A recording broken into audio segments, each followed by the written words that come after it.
Evening, everybody. Welcome to CB on the Seas. Game 7 of 82, Boston versus Detroit. Boston gets a nice 108-105 win. Beats the Pistons 2 nights in a row. So, CB's pull-up three-pointer. First point, Tatum and Brown finally going to the rim early in the game. Tatum went to the rim twice and got a hoop and got 2 free throws. First 2 times he touched the ball by 8:32 in the first quarter. That was some of the best basketball I've seen from him ever. As far as I'm concerned, he should be going to the rim every time unless he's wide open in rhythm and gets the ball passed to him somehow. He's unstoppable. He should be taking 12 free throws a game. And same goes for Brown.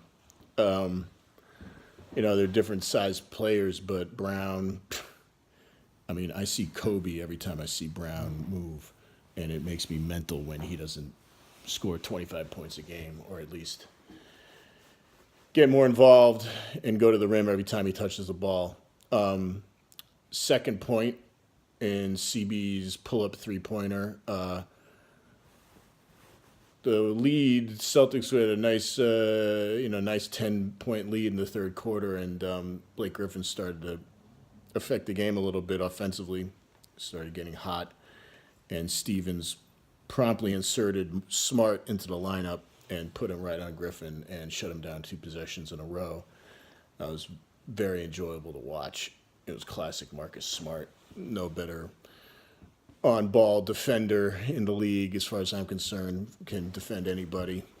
And, Griffin is pretty devastating against everybody one-on-one with the ball. But Smart wasn't having it, so that was really nice to watch. Griffin didn't score 2 possessions in a row, and the Celtics sort of weathered that storm, and that was a big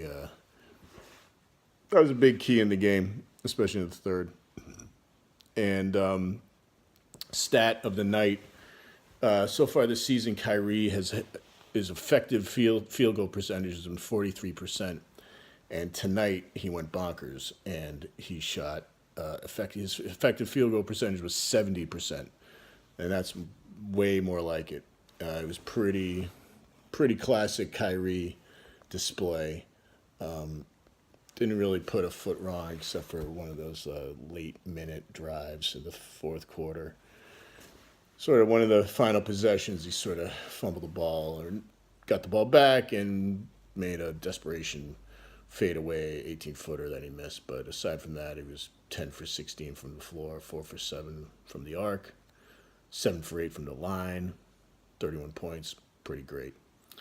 Stars of the game, third star of the game is Tatum, basically for those first 2 possessions of the first quarter. That made me real happy. I've been paying attention, and there are times where he wouldn't get into the paint until like late in the second quarter, sometimes even in the third quarter. It was pretty infuriating. Someone with his athletic skills. He also had a night. He also went to the line a lot. He had a bunch of big free throws down the stretch when Detroit was sort of hanging tough.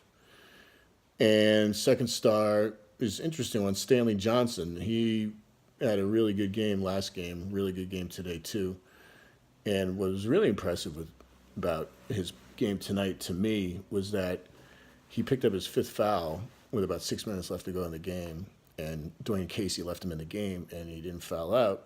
And that shows a lot of faith, or maybe desperation by Casey, because he knows how good Johnson is, and he doesn't have faith in the rest of his squad. And it also shows a lot of good skill by Johnson not to foul out in a tight game. And, of course, the number 1 star of the game has to be Kyrie. Really no debate there. That's who the guys in the broadcast said it was, and it can't really complain with that. He had a stretch where he had, in the third quarter, he had 3 straight threes that were pretty good. Classic Kyrie. So we're seeing flashes, a little more flashes in each successive game of the old Kyrie from last year. So that's really good to see. And like I said, he had 70% effective field goal percentage. It's really hard to beat that. He had 31 points, first over 31-point game, and first, last game he was 1 for 1 from the arc, so he was 100%. But that's sort of a specious stat. Today he was 4 for 7, which is a much better night shooting the ball from the 3-point line. There's 3 stains on the game. Third stain, was looking at the box score. I noticed Glenn Robinson III. He played like 11 minutes, and I don't think his name got called once. He was pretty non-influential. He had a -5, played 11 minutes, shot the ball once, missed that, had 2 free throws, missed one of those, 2 fouls, a couple rebounds. So he's pretty anonymous, and that always cracks me up when players play a lot and don't do anything that shows up in the box score. Anything. Right now, there's enough stats that cover everything you do on the court. Even Marcus Smart. You can quantify his contribution, his sort of idiosyncratic contributions can be quantified in a box score. So Glenn Robinson is the third stain. The second stain is Reggie Jackson, who I think would win the award for the least happy NBA player in the league. He looks like he'd rather be doing anything else than playing basketball. He'd rather be sticking shoots under his fingernails.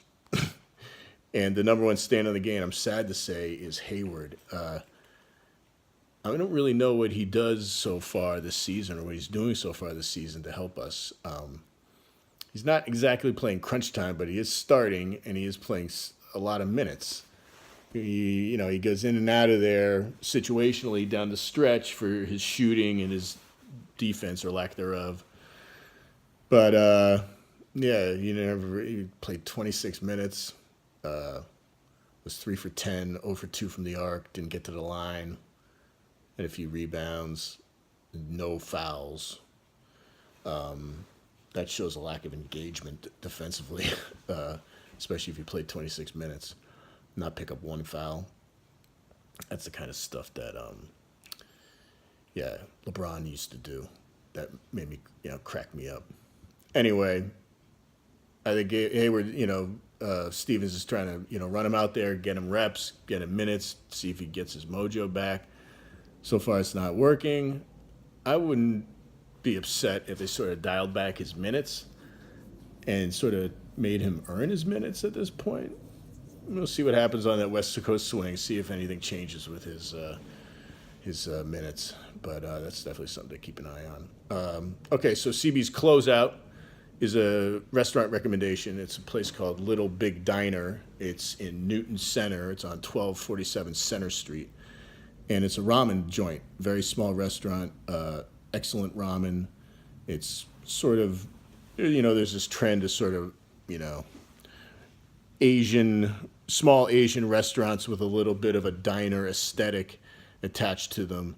I didn't see too much diner food on the menu. It's more just classic ramen. I recommend the Chef's Ramen Ultra, which is sort of the best, the best that they have to offer. There's pork, there's chicken thigh in there. It's good solid ramen.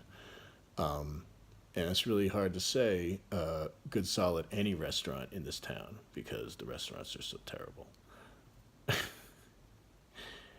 All right, that's it. Next game, big game, is Thursday night at home against the Bucks, who we had that great 7-game series with last year. One of my favorite non-Celtics is on the Bucks, Chris Middleton. Love watching him play, even though he kills us and almost single-handedly beat us last year. Forget Giannis. Chris Middleton is the truth. So that game's at 7:30. It's on, the local cable. And I heard on the broadcast tonight that Danny Ainge is going to be on the broadcast for the whole second quarter, so that's going to be interesting. I'm looking forward to that. And then they go out west for 5 games, and I'm glad none of those games start after 9 o'clock. Peace.